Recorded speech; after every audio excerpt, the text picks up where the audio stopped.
कदाचन मा कर्म फल हेतुर्भो मा ते संगोऽस्त्वविकर्मणि।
महाभारत कथा।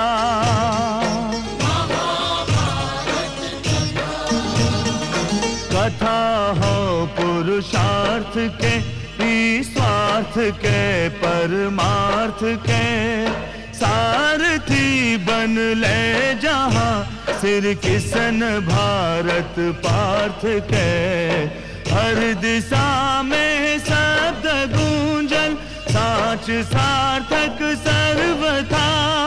हर दिशा में शब्द गूंजन।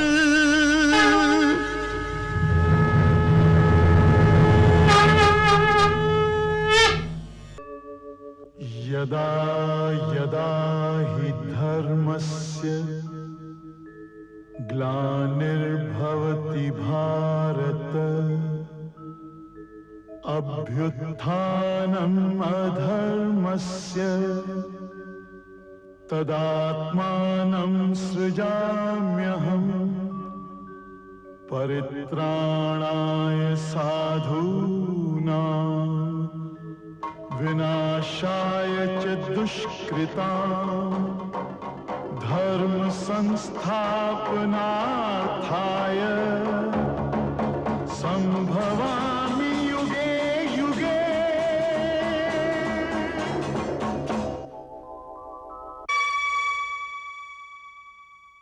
हम समय आई,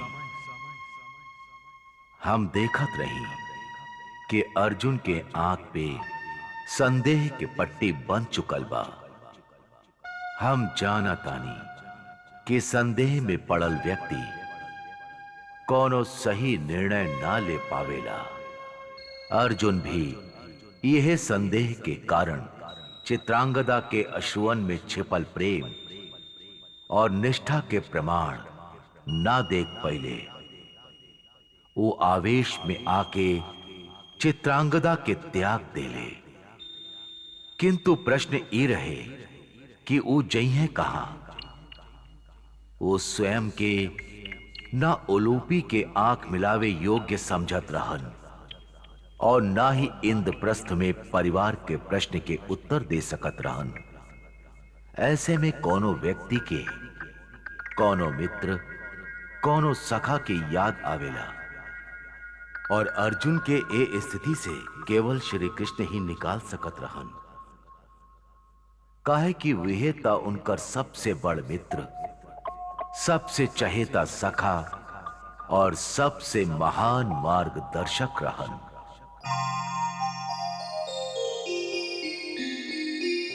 ई तू ठीक ना कैला पार्थ। चित्रांगदा के उ अवस्था में छोड़ के चलेला तारा खातिर कौनो भी प्रकार से उचित ना रहे। तू बड़ा अन्याय कैले बड़ा ओकरा साथे। और वो हमरा साथे जौन कैली का वो उचित रहे केशव? वो हमरा साथे छल किले बाड़ी, हमार विश्वास के साथे छल किले बाड़ी, हमार सम्मान के साथे छल किले बाड़ी। हम उनका से विवाह से ना किले रही कि हम उनका से प्रेम करीला। आपके परामर्श और राजनीतिक आवश्यकता के पूर्ति खातिर हम उनका से विवाह कैले रही। हम उनका के वो प्रेम भी दिल चाहत रही जौन केवल एगो पत्नी के अधिकार है। किंतु केशव, चित्रांगदा एह अधिकार के योग्य नहीं थी। वो तो सुहाग रात्रि में ही हमरा से छल करे आरंभ कर देले रही। पहले रात्रि के ही वो हमरा के अकेले छोड़ के कोनो और पुरुष से मिले चल गिल रही। केशव, पत्नी के चरित्र पे इतना सरलता से कीचड़ उछाल देला, ये एगो सभ्य और शिक्षित पुरुष के शोभा ना देवेला पार्थ। तोहरा उनकरा से पूछे के चाहत रहे कि वो काहे केकरा से मिले गए रहनी। केशव, पहले तो हमरा समझ में ना आयल कि उनकर अभिप्राय का बा, किंतु जब वो लौट ली तो हम उनका से पूछनी तो वो टाल के उत्तर देली कि उनका बतावे में लज्जा आ रहल बा, और हम चुप हो गई नहीं। अर्थात वो तोहरा से ही बतावे से मना कर देली कि वो केकरा से मिले गए रहली। ना केशव, वो हमरा से कहली कि वो कामदेव और रति देवी से मिले गई रही। तो हम उनका से साफ साफ कह देनी कि हमरा सब कुछ ज्ञात बा कि वो कामदेव और रति से मिले ना गिल रही। वो झूठ बोलत रही केशव, वो झूठ बोलत रही। अच्छा, तो फिर केकरा से मिले गए रहली? कोनो पुरुष से जोन कदाचित उनकर पुरान प्रेमी हा। ओ, और वो पुरुष से जे कदाचित होकर पुरान प्रेमी रहे, चित्रांगदा के मिलत के दिखलस? तू? ना केशव, हम ना देखनी, किंतु उनका के उलूपी अवश्य देखले रही। और रात वो मणिपुर में ही रही। वो हमरा से कहली कि वो चित्रांगदा के कोनो पुरुष से मिलत दिखले रही और ओकरा से घुल मिल के बात करत दिखले रही। उलूपी कहली और तू मान लेला? केशव, उलूपी के झूठ बोले के तो कोनो कारण ही नहीं खे। कारण रहे पार्थ, ऐसन कारण जौन यदि ना होखे तो आश्चर्य के बात रहे, और जेकरा होके के कोनो आश्चर्य ही नहीं खे। आपके बात हमरा समझ में ना आयल केशव। उलूपी के झूठ बोले के कारण का हो सकेला? प्रेम। उलूपी के झूठ के कारण प्रेम रहे पार्थ। प्रेम? ये आप का कह रहल बानी केशव? हम ठीक कहता नहीं पार्थ। का तू नहीं खे जानत कि प्रेम और युद्ध में अनुचित के भी उचित समझल जाला?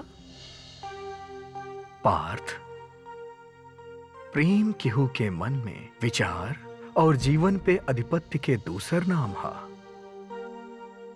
प्रेम करे वालन के जब ये अधिपत्य संकट में दिखाई देवेला तो वो ओकरा खातिर अनुचित कार्य के भी उचित मान बैठेले।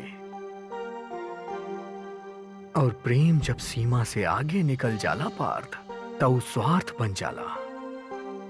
उलूपी जौन कहली वो प्रेमिका के होके नाते ना, एगो ऐसन स्त्री होके के नाते कहली जो नहीं समझत रहली कि चित्रांगदा उनकर अधिकार पे आक्रमण कर रहल बाड़ी।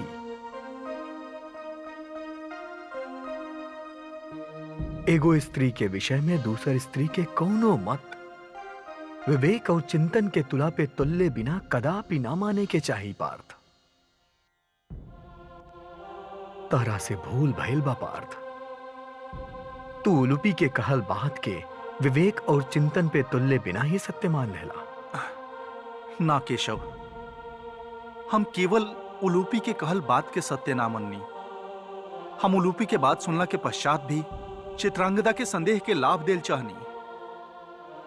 हम उलूपी के कहल बात के भुलाए खातिर तैयार रही, किंतु हम अपन आंख के तो झुटला नहीं सकत ना। नागलोक से जब हम लौट के चित्रांगदा से मिले गई नी, तो हम कोनो पुरुष के खिड़की से भागत देखनी। एक घिनौना दृश्य के स्वयं हमार नेत्र साक्षी बने केशव, हमार नेत्र। और ये दृश्य देखा थी तारा मन में बैठल संदेह विश्वास में बदल गई। यह कहे चाहता रहा ना? हाँ केशव, ये सत्य बा। फिर हमरा ये बात के विश्वास हो गई कि उलूपी जे कुछ भी हमरा से कहली वो सत्य बा। ई जनले बिना कि जौन दृश्य तहार नेत्र देखलस ओकर संबंध चित्रांगदा के साथे रहे भी ना, जेकरा के तू भागत दिखले रहला, ओकर उपस्थिति के ज्ञान चित्रांगदा के रहे भी की ना? एक अर्थ हम आवश्यकता ही ना समझनी, काहे कि हमार नेत्र कोनो स्वप्न ना देखत रहे केशव। एगो ऐसन दृश्य देखत रहे जोन हमार खुला आंख के सामने घटत रहे। संदेह बड़ा विचित्र रोग होखेला पार्थ। संदेह पहले मन पे अधिकार जमावेला, फिर बुद्धि पे आक्रमण करेला, और जब बुद्धि ओकरा चंगुल में पूरा तरह से फंस जाला, तब फिर नेत्र ओकरा उहे दिखावेला जौन मन और बुद्धि देखे चाहेले। आप कहल का चाहतनी केशव, कई हो कोनो भ्रम रहे? भ्रम ना रहे पार्थ, विस्तार रहे। ऊ सत्य के जौन तू उलूपी से सुन के आयल रहला, जौन स्वार्थ तारा मन में संदेह उत्पन्न करे खातिर झूठ के सहारा ले सकेला, उस स्वार्थ तोहरा संदेह के विश्वास में बदले खातिर नाटक भी तक खेल सकेला। तब तई का कोनो षड्यंत्र रहे? षड्यंत्र केवल राजनैतिक ही ना हो खेला पार्थ, षड्यंत्र भावनात्मक भी हो खेला। तू जौन दिखला ओकर चित्रांगदा के साथे कौनो संबंध ना रहे। ओकर यदि संबंध केहू से रहे तो ऊ केवल उलूपी के स्वार्थ से रहे। यदि चित्रांगदा में कौनो खोट होत तो हम तोहरा ओकरा से विवाह के परामर्श ही काहे देती?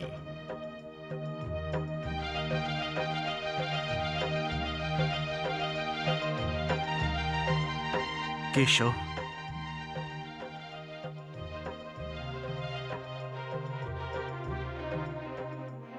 अब हम चला तानी पार्थ। सोचा, एकांत में सोचा, विवेक के दीप जलेला त संदेह के आंधी भी ओकरा ना बुझा पावेला।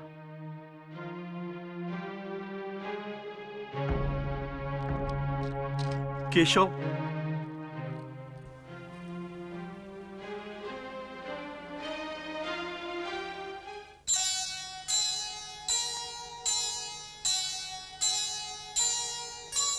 कहा कृष्ण ने पार्थ से मुस्का कर तत्काल, मन में मत संदेह रख, प्रेम हृदय में पाल, प्रेम हृदय में पाल।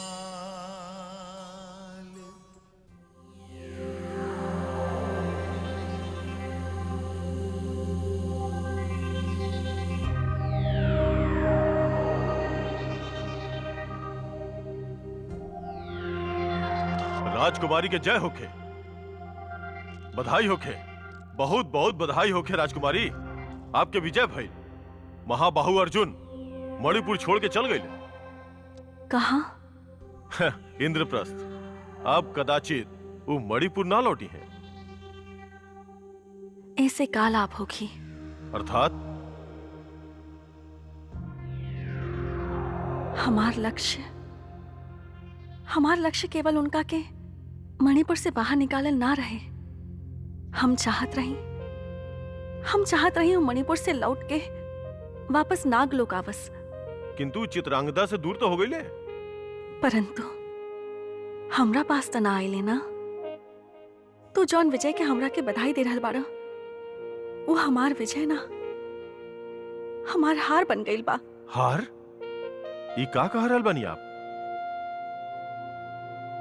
हम आर्यपुत्र के चित्रांगदा से छीने खातिर झूठ बोलनी, इस सोच के कि वो चित्रांगदा के छोड़ के हमरा पास आई है, किंतु वो ना आइले।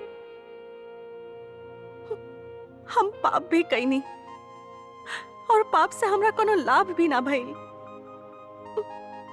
ए त दोहरा हार बा। कभी आर्यपुत्र हमरा सामने आई है तो हम उनकरा से आंख भी ना मिला पाई, और कभी उनका ये झूठ के पता चलल तो हम धरती में गड़ जाए। किंतु उनका यह बात के ज्ञान कैसे होगी? कैसे ना होगी? जौन असत्य हमारे अंतरात्मा के अंधकार से ढक देलस, का ओकर परछाई वो हमार नेत्र में ना देख पाई है। ना चांडक हमरा से महापाप भइल बा, ना जाने चित्रांगदा के का दशा भइल होगी। आप चित्रांगदा के विषय में चिंता मत करें, वो तो पुत्र के जन्म दे ले बिया। हे ईश्वर, ये तो बहुत बड़ अत्याचार भइल। इन्हें पुत्र जन्म लेलस और उन्हें पिता छोड़ के चल गई ले। अब वो असहाय के अकेले पुत्र के पालन पोषण करे के होगी। एगो अकेली स्त्री खातिर पुत्र के पालन पोषण कई कितना बड़ी यातना है कि वो हमरा से पूछे। वो इतना बड़ी यातना कैसे झेल पाई? बाकी आप यह तो चाहत रहे ना, भूल भइल बा हमरा से। वो कौन घड़ी रहे जब हमार बुद्धि भ्रष्ट भइल, जब हम तहार परामर्श मान के आर्यपुत्र से झूठ बोल ली। और झूठ से चित्रांगदा हरली से हरली, किंतु हम हो हरनी। एक कैसन खेल खेल ली हम, जेमे केहू के जीत ना भइल, सबे हारल।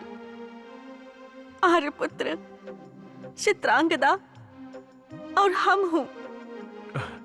राजकुमारी, आप भावना के धारा में बहुत जा रहल बनी।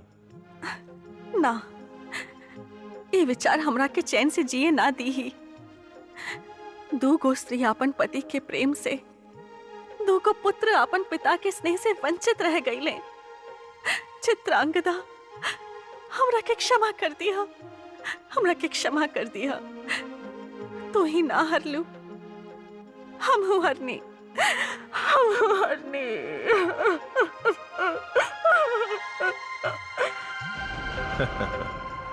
ना उलूपी, सब नइखे हारल, केहू जीतल भी बा।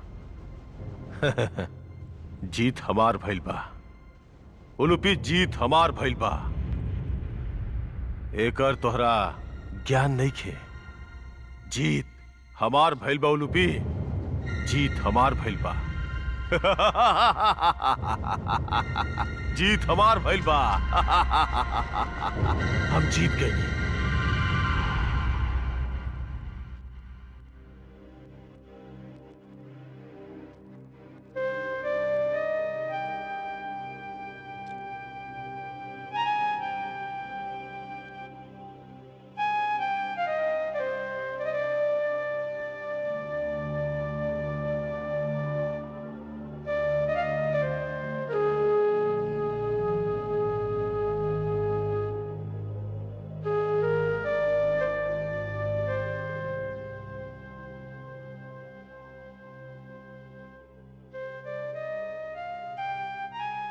देवर जी,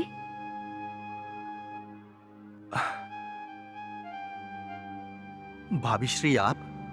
हाँ, हम सोचनी बहुत समय बीत चुकल बा। देखी तो सही, हमार देवर जी के चित्रांगता के प्रति क्रोध शांत भइल की ना? भाभी श्री, केशव हमरा के बड़ा असमंजस में डाल दिले बने। केशव केवल आपके विवेक की जगह हाँ। संदेह कभी कभी बुद्धिमान व्यक्ति के बुद्धि की भी भ्रष्ट कर देवेला। ई भूल केहू से भी हो सकेला। का आप कोनो निष्कर्ष पर पहुंचनी? हाँ भाभी श्री, बहुत सोच विचार के पश्चात हम इन निष्कर्ष पर पहुंचल बनी कि हमरा चित्रांगदा के क्षमा कर देवे के चाहिए। का कहानी आप देवर जी? तनिक फिर से तो कहीं। भाभी श्री, हम ही कहानी कि हमें निष्कर्ष पर पहुंचल बानी कि हमरा चित्रांगदा के क्षमा कर देवे के चाहिए। कदाचित वो निर्दोष बड़ी। देवर जी, बड़ा महान निष्कर्ष पर पहुंच गई नहीं आप। किंतु एगो बात कही, का चित्रांगदा निर्दोष बाड़ी आपके खातिर सोचना हो सकेला, चित्रांगदा खातिर ना। काहे कि वो जाना ताड़ी कि वो निर्दोष बाड़ी। भ्रम आपके भइल रहे, चित्रांगदा के ना। भूल आपसे भइल, चित्रांगदा से ना। आप कौन बात पर चित्रांगदा के क्षमा करब? क्षमा तो आपके उकरा से मांगे के चाहिए। अब आपके उ क्षमा करत आड़ी की ना, ये उहे जानस। काहे कि केवल उकरे अधिकार बा।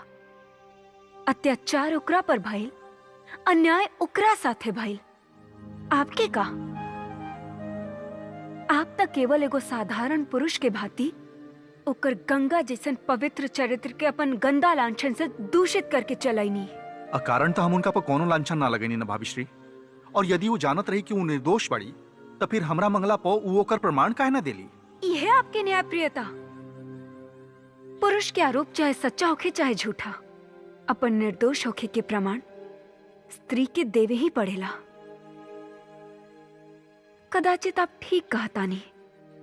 जब सीता जैसन देवी के केहू के कहला पर अपन निर्दोष होखे के प्रमाण देवे पड़े, तो चित्रांगदा उ तो एगो साधारण स्त्री बाड़ी। जब श्री राम भगवान के भी प्रमाण की आवश्यकता पड़ल, तो आप तो एगो साधारण मनुष्य हैं। ये पुरुष प्रधान समाज में स्त्री के दशा बहुत दयनीय बा। फल चाहे छुरी पर गिरे, चाहे छुरी फल पर कटे, तो फल के ही पड़ेला ना। किंतु हम ही कैसे भुला जाई भाभीश्री? कैसे भुला जाई कि हम चित्रांगदा के कक्ष से केहू के बाहर निकल के भागत देखले रही? देवर जी, एगो बात पूछी? अवश्य पूछी भाभीश्री। इस समय हम आपके साथ ही कक्ष में अकेला बानी, और यदि हम अपन हाथ आपके कंधा पर इस प्रकार से धर दी और केहू ई दृश्य देख लेवे और केशव से जाके उल्टा सीधा बात कह देवे, तब का केशव ही मान जाये हैं कि हमार निष्ठा में खोट बा? ना, कदापि ना। काहे? कहे कि केशव जाने लें कि आप का हैं भाभीश्री। बस यह बात बा देवर जी। केशव जाने ले कि हम कहाँ हैं, यही से वो हमार निष्ठा पर संदेह करिए नहीं खे सकत। और आप चित्रांगदा के ना जानीला, यही से आप ओकर निष्ठा पर निसंकोच संदेह कैनी। परंतु आप ये भुला गईनी कि चित्रांगदा आपसे मिले से पहले अपन जीवन बालक के वेश में बितैली। उनकर अतीत में कभी कोनो पुरुष रहले नहीं थे, और आपसे मिलला के बाद जब वो बदलली, तो आप भी बदल गई नहीं। देवर जी, साधारण लोग तो आपके एगो महावीर, एगो महापुरुष समझेले। आप तो उनका खातिर सजनता और उदारता के एगो उदाहरण हैं। यदि आप ही अपन गर्भवती पत्नी के चरित्र पर संदेह करब, तो एगो साधारण व्यक्ति अपन पत्नी के जिए ही ना दी। देवर जी, हमरा तो लगा था कि आप चित्रांगदा के साथे बड़ा अन्याय कैले बानी। आप सत्य कह रहल बानी भाभीश्री, आप सत्य कह रहल बानी। हमरा से एगो भारी भूल भइल बा। हम इंद्रप्रस्थ जा रहल बानी और वहां से सीधा मणिपुर जाइब, और चित्रांगदा से अपन भूल के क्षमा याचना करब। प्रार्थना करी ईश्वर से कि वो हमरा के क्षमा कर देस। प्रणाम भाभीश्री। आयुष्मान भवा।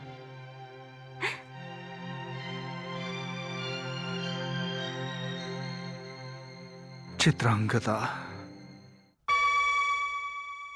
हम समय आई श्री कृष्ण और सत्यभामा से मिलके अर्जुन के आपन भूल के आभास हो गई। उनका इहो ज्ञान प्राप्त भइल कि चित्रांगदा साचे कहल रही कि पति पत्नी के संबंध के आधार परस्पर विश्वास और स्नेह के भावना पे होखेला। ओकरा प्रमाण के बैशाखी के आवश्यकता ना होखेला। यही से वो मणिपुर जाके चित्रांगदा से आपन भूल के क्षमा याचना के निर्णय कैले। किंतु हम जानत रही कि अर्जुन आपन निर्णय के यथार्थ रूप ना दे सकिए। इंद्रप्रस्थ में भाग्य एगो ऐसन घटना चक्र रचत रहे जौन अर्जुन के ही ना समस्त पांडव सबके आपन लपेट में ले ली। हम जानत रही कि एक घटना चक्र में उलझ के अर्जुन चित्रांगदा और मणिपुर के तका अपना आप के भी भूले पे विवश हो जाइए। हम जानत रही कि अर्जुन अभी मणिपुर ना लौट पाई हैं। एक के बाद एक कष्टदायक घटना सब उनका राह रोक ली है।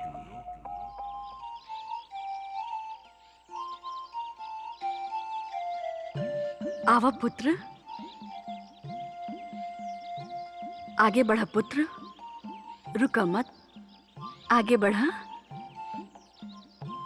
आगे आवा और आगे। हम तोहार प्रतीक्षा कर रहल बानी। आवा पुत्र।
आवा पुत्र। बस कर पुत्री, बस कर। हमरा से अब और ना देखल जाई। ए प्रकार तो तू ये नन्हा बालक के प्राण ही ले लेबू। कब तक कि फूल जैसन बालक के तपत रेत पे चला तहार अनुचित हट के पूरा करत रही। एह रेत के ताप, वीरा के ओ अग्नि के ताप के आगे कुछ नहीं के पिताश्री, जौना में हम जल रहल बानी। वब्रुवाहन के एह ताप के थोड़ा अनुभव करे दी। हम ओकरा के इतना शक्तिशाली बनावल चाहतनी कि संसार के सारा यातना और कष्ट ओकरा तुच्छ लागे लागे। किंतु चित्रांगदा, आपन नाती के ए प्रकार कष्ट सहित हमनी से नहीं खे देखल जात। यदि आप दोनों से नहीं खे देखल जात तो आप दोनों यहाँ से हट जाएं, किंतु हमारे कार्य में बाधा मत डाली। हम एकरा के ऐश्वर्य में पलल राजकुमार ना, तपस्या और अभ्यास के आग में तपल लौह पुरुष बनावल चाहतनी। हम तहार हट के आगे हार गए नी पुत्री। हम शब्दहीन हो गए नी। चली महारानी, अब हमरा से और सहन नहीं खे हो। आई।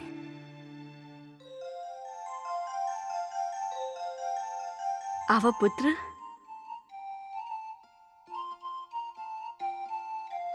जुग जुग जिया हमार लाल।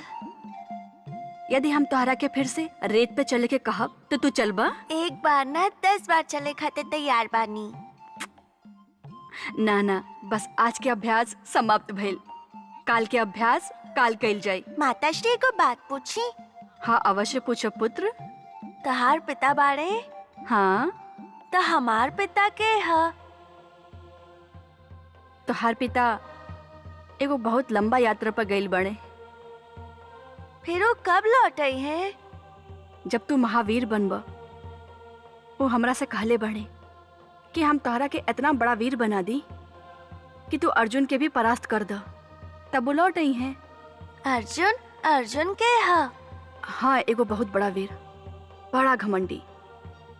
जेकरा के आज तक केहू युद्ध में परास्त नहीं कर सकत। हम ओकरा के परास्त करब। हमरा के बर्ता हो जाए द, हम ओकरा के उठा के पटक दे, मिटा दे। ये हमार जीवन के सबसे बड़ी इच्छा बा। बाकी एकरा खातिर हम जे कहब उ करबा। करब, जान तो कहबो ओहे करब। जुग जुग जिया हमार लाल। चला। हम समय आई द्यूत क्रीड़ा और द्रौपदी के चीरहरण अर्जुन के जीवन के धारा ही मोड़ देलस। राजपाट, सम्मान और पारिवारिक गौरव छिना गईला के बाद अब अर्जुन के मन में प्रतिशोध की भावना के सिवा कुछ रहिए ना गईल रहे। वनवास एक घाव पे और नमक छिड़क देले रहे। उनका अब कुछ भी याद ना रहे। चित्रांगदा उनका खातिर एगो भूलल कहानी बन चुकल रही। एगो ऐसन घटना जेकरा के महाभारत के भावी युद्ध के काला छाया ढक लेले रहे। ओहर चित्रांगदा इस सबसे अनजान अपमान के आग में जलत रही। उनका बस एक के गो धुन रहे कि उनकर पुत्र जेकर नाम वो बब्रुवाहन रखले रही एगो ऐसन लौह पुरुष बन जाए जौन अर्जुन के परास्त करके आपन माता के खो गल सम्मान लौटा सके। चित्रांगदा बब्रुवाहन के महावीर बनावे पे तुलल रही। और बलपूर्वक, और बलपूर्वक, और बलपूर्वक, और बलपूर्वक, और बलपूर्वक, और बलपूर्वक,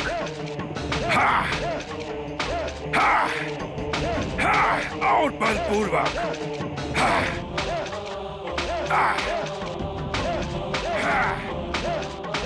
और बलपूर्वक।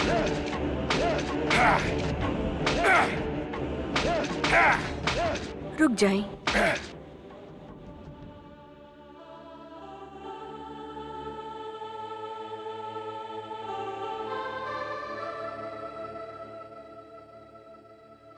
यशस्वी भव पुत्र। पुत्री, तो जब हमार नाती बब्रुवाहन के एकर बालपन से ही कड़ा अभ्यास करावल प्रारंभ कैलू तो हमरा अत्यंत बुरा लागल। नन्हा अबोध बालक के कष्टदायक यातना झेलत देख के हमार हृदय पे कटार चलत रहे। परंतु आज हमरा स्वयं के विश्वास हो गइल बा कि सप्ताह हुए अथक परिश्रम के परिणाम बा कि आज हमार बब्रुवाहन लौह पुरुष बन चुकल बा। ओकर एक एक अंग इस्पात में ढल चुकल बा। यदि माता अपन पुत्र के अजय लौह पुरुष बनावल चाहेली तो उनका अपन ममता पर अंकुश लगा के, अपन भावना के दबा के, अपन पुत्र के अभ्यास, परिश्रम और तपस्या के आग में झोंके के ही होखी।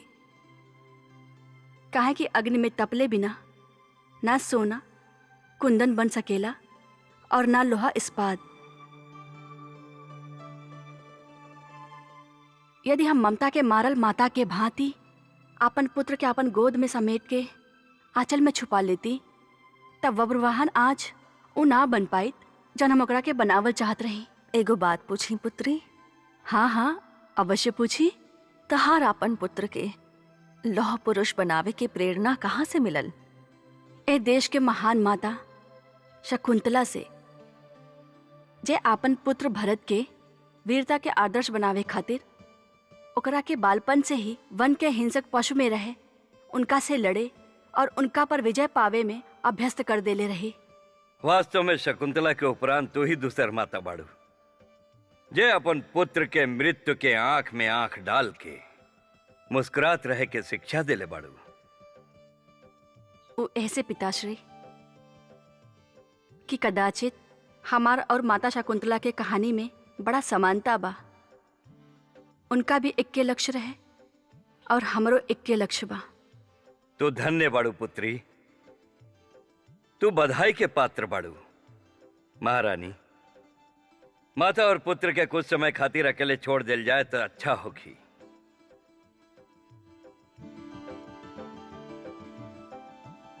ईश्वर तहरा हर कार्य में सफल करस। यशस्वी भवा, यशस्वी भवा। चली महारानी।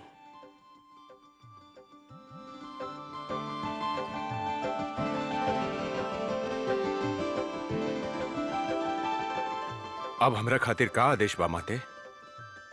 अब कोनो आज्ञा नहीं खे। ईश्वर के कृपा से आज तू ओ स्थान पर पहुंच गईला जहां तोहरा के देखे खातिर हमारा आंख तरसत रहे। कबो कबो हम सोचीला कि हम कैसन माँ हई जे अपन पुत्र के स्नेह देवे के स्थान पर ओकरा के केवल कष्ट और यातना दे रहल बानी। किंतु हमरा विश्वास बा कि हमार पुत्र एकर बुरा ना मन ले होखी। हाँ न पुत्र? हम तो केवल इतना जाना तानी माते कि यदि हर माता हमार माता जैसन बन जाए तो हमार देश ऐसन वीर युवक सबके सेना में बदल जाए जेकरा के सारा संसार मिल के भी परास्त ना कर सके। माता श्री, जेकरा के आप कष्ट और यातना कहतानी वो वास्तव में हमरा खातिर ऐसन पुरस्कार बा जेकरा के पाके एगो युवक के जीवन सफल हो जाए। ईश्वर के सिवा क्यों नहीं खे जानत कि आज हम कितना प्रसन्न बानी। आज तो हर शिक्षा संपूर्ण हो गई।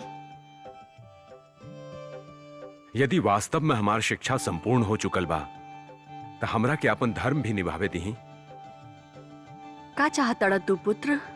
हम आपके पुत्र भी हैं और शिष्य भी। आप हमार माता भी हैं और गुरु भी। शिक्षा संपूर्ण होखे के उपरांत हर शिष्य अपन गुरु के गुरु दक्षिणा देवेला। हमरा के बताई माता श्री कि हम आपके का गुरु दक्षिणा भेंट करी? कुछ ना पुत्र, हमरा खातिर तो उहे गुरु दक्षिणा बा जकरा खातिर हम तोहरा के आग में तपैले बानी, धूप में झुलसैले बानी, तोहरा शरीर के भाला और कटार के चोट से लव लुहान करवैले बानी, तोहरा के गिरे संभले पलटे और झपटे सिखैले बानी। तोहरा आपन वचन याद बना?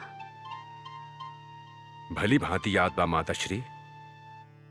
हमरा महावीर अर्जुन के परास्त करे के बा।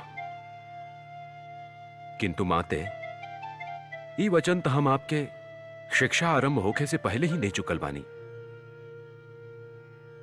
ई आपके गुरु दक्षिणा त ना भइल। बस ये हमारा खातिर तोहरा ओर से प्रथम और अंतिम गुरु दक्षिणा होखी। हमरा और कुछ ना चाहिए। जब हम अर्जुन के परास्त कर देब तो आप हमरा के पिताश्री से तब मिलवा देब ना? हाँ, मिलवा दे। वही दिन बल्कि वही घड़ी मिलवा दे। ये हमार वचन बा। तो फिर ठीक बा। हम कामाख्या देवी के दर्शन खातिर जा रहल बानी। वहां से सीधा हस्तिनापुर जाइब और अर्जुन के युद्ध खातिर ललकारब।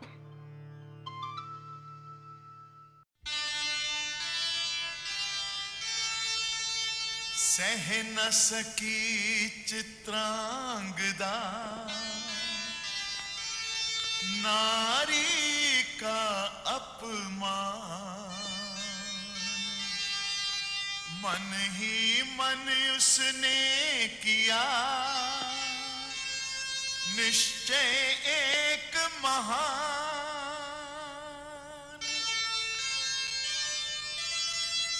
सुत को शिक्षा दे रही दबा हृदय की पीर, दे अर्जुन को जो हरा, ऐसा हो ये वीर। सीख हम बीते युगों से नए युग का करें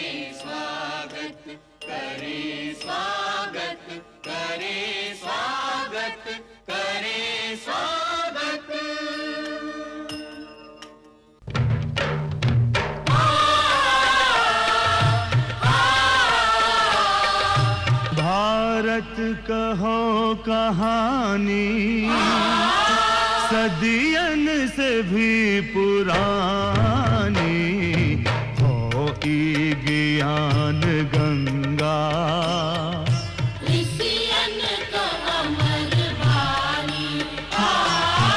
ई विश्व भारती हो